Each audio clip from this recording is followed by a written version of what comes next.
What does it take for a machine to become so dominant, so utterly unbeatable, that the only way to stop it is to outlaw it? This isn't a story of cheating or conspiracy. It's a story of engineering so far ahead of its time, it broke the sport it was built to conquer. This is the real, unfiltered history of the car that won so much they had to ban it. In the late 1980s, the world of motorsport was captivated by Group A touring car racing. The rules were simple. Build a race car based on a production model you sold to the public. Win on Sunday, sell on Monday. It was the ultimate marketing tool for manufacturers like Ford, BMW, and Holden. It was a battleground where brand loyalty was forged in the heat of competition. But to compete, you had to play by the rules of homologation. This meant producing a certain number of road-going versions of your race car. It was a high-stakes game of performance, and one manufacturer from Japan was about to play it better than anyone had ever imagined. Nissan needed a new weapon. Their goal was singular: to dominate Group A. To do this, they didn't just improve on an existing model. They engineered a legend from a clean sheet of paper.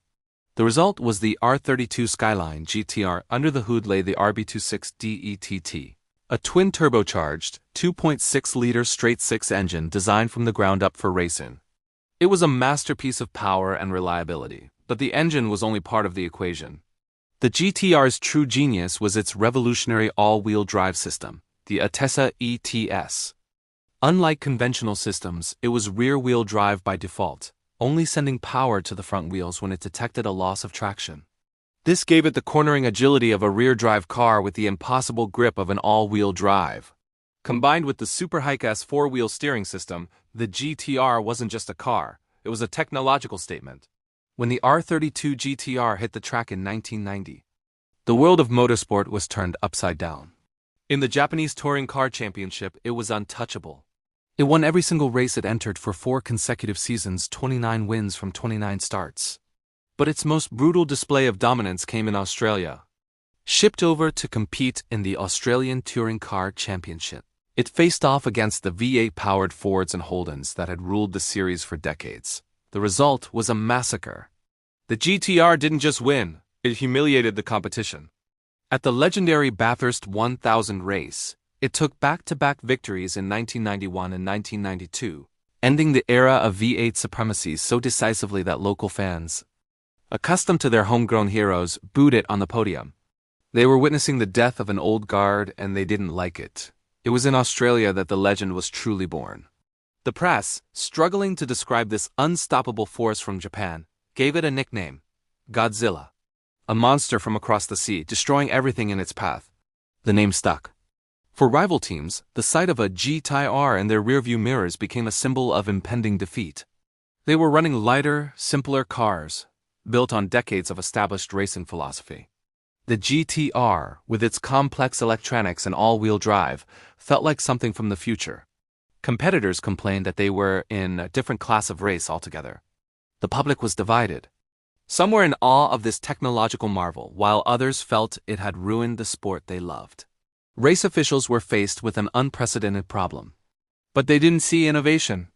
They saw a machine that had fundamentally broken the competitive balance of Group A. Their solution was not a single, decisive ban, but a series of targeted rule changes designed to choke the GT-R's performance. First came the weight penalties. The GT-R was forced to carry extra kilograms, making it the heaviest car on the grid.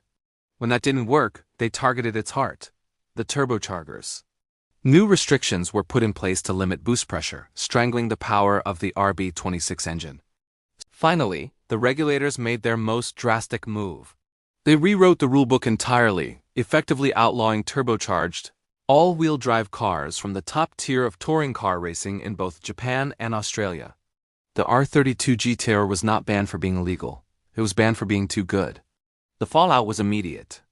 With its star car legislated out of existence, Group A racing collapsed in both Japan and Australia, replaced by new formulas. For Nissan, the ban was a bittersweet victory.